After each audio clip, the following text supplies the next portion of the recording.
Saya Kenes dari kelompok 4 dan sekarang saya bersama Bapak Sukiman. Bapak, apakah di pekerjaan Bapak itu mendapat dana pensiun? Iya, kebetulan saya kan profesinya sebagai pegawai negeri sipil dan kelak akan mendapatkan dana pensiun itu. Oke. Kalau sekarang apa sudah dapat dana pensiunnya? Sekarang belum, karena dana pensiun itu akan didapatkan setelah seorang pegawai itu masuk ke masa pensiun. Nah, jadi kalau misalkan contoh seperti saya, nah pensiunnya itu nanti seorang guru adalah 60 tahun usianya. Nah, jadi saat ini ya kurang lebih 13-an tahun lagi lah saya memasuki masa pensiun dan saat itu baru mendapatkan dana pensiun.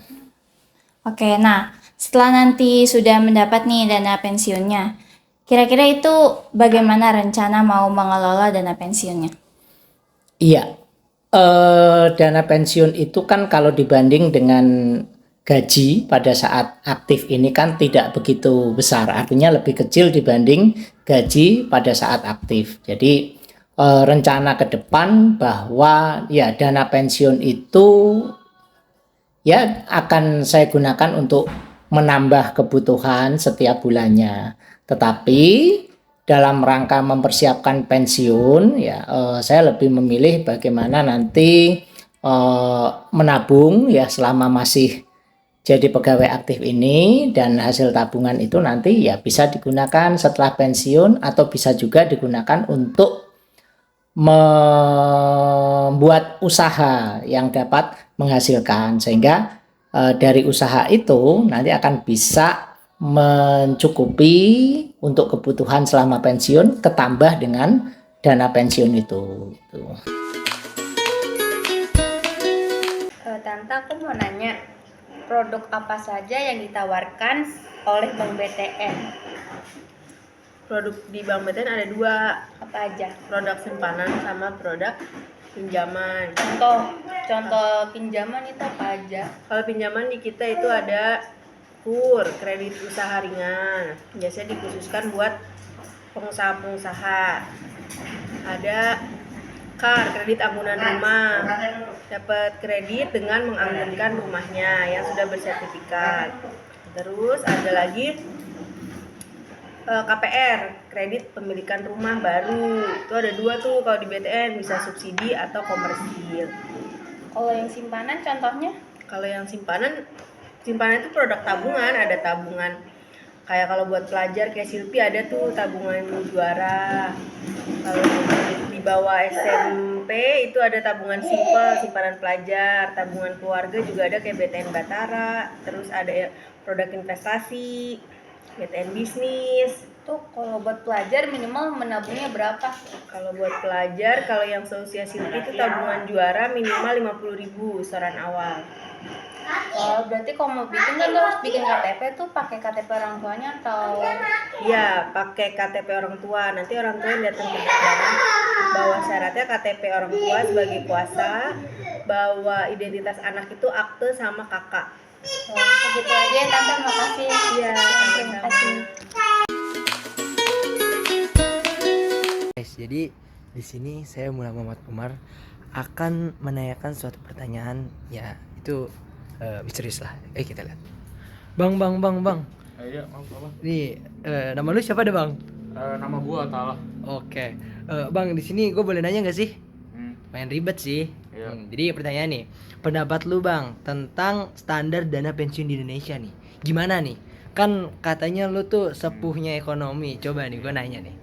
Ya, jadi kalau menurut pendapat gua ya, pertama tuh kalau dana pensiun di Indonesia tuh masih kurang kepesertaannya gitu. Jadi kalau nggak salah tuh sepengetahuan saya ada sekitar 10%, masih 10% dari kepesertaan dari dana pensiun ini. Apalagi di sektor informal, di pekerjaan yang informal itu tuh masih kurang banget tercover dana pensiunnya. Lalu yang kedua tuh usia pensiun yang relatif masih muda gitu. Sedangkan di Indonesia tuh untuk laki-laki sendiri tuh 56 tahun kan. Sedangkan perempuan tuh di 53 tahun pensiunnya. Sedangkan di negara-negara maju seperti Amerika dan lain-lain itu ada di 60 tahun. Nah, lalu kurangnya edukasi dan kesadaran masyarakat tentang dana pensiun ini. Sedangkan tuh dana pensiun ini kan masih banyak yang belum memahami pentingnya gitu dana pensiun. Jadi masih banyak yang menyalahgunakan dari skala prioritas itu sendiri gitu. Masih banyak yang ya kurang mementingkan dari setelah pensiun itu dia pengen ngapain lah, pengen diinvestasikan atau gimana gitu. Jadi masih banyak yang menyalahgunakannya gitu, malah untuk kebutuhan yang bisa bilang kurang penting gitu.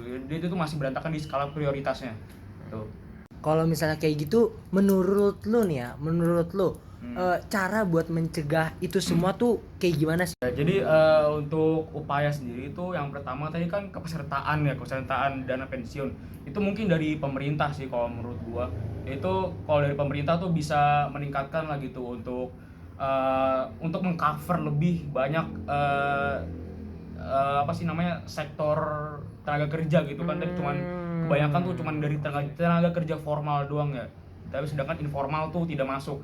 Kalau bisa sih dimasukin gitu, di cover untuk sektor informal ini. Terus ya lalu yang kedua tadi usia pensiun yang terlalu muda. Tadi kan yang saya sebutkan tadi untuk perempuan 53 tahun. Assalamualaikum warahmatullahi wabarakatuh. Perkenalkan, nama saya Raisya Kalakonia, saya dari kelompok 4. Di sini saya akan mewawancarai narasumber yang bernama Anissa Ramadanti Konia. Nah, masuk pertanyaannya, menurut kakak sendiri pengertian dari lembaga pembiayaan dan pembiayaan itu apa, dan apa saja sih perannya dari lembaga pembiayaan ini? Gitu. Oke, baik, saya izin menjawab ya. Jadi lembaga pembiayaan itu seperti saya ketahui merupakan institusi keuangan yang memberikan layanan pembiayaan kepada individu, organisasi ataupun bisnis. Nah, sebelum kita masuk ke perannya, mungkin kita bisa tahu jenis-jenisnya terlebih dahulu ya.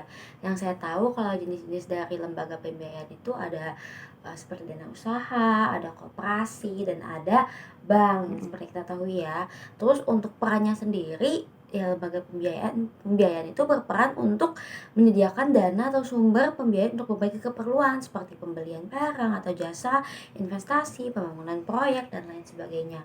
Sama juga seperti kita ingin membuat usaha, lalu kita meminjam uang ke bank atau ke koperasi, ya mereka bertugas untuk memberikan layanan berupa pinjaman uang agar kita dapat memulai usaha kita. Paling sederhananya seperti itu.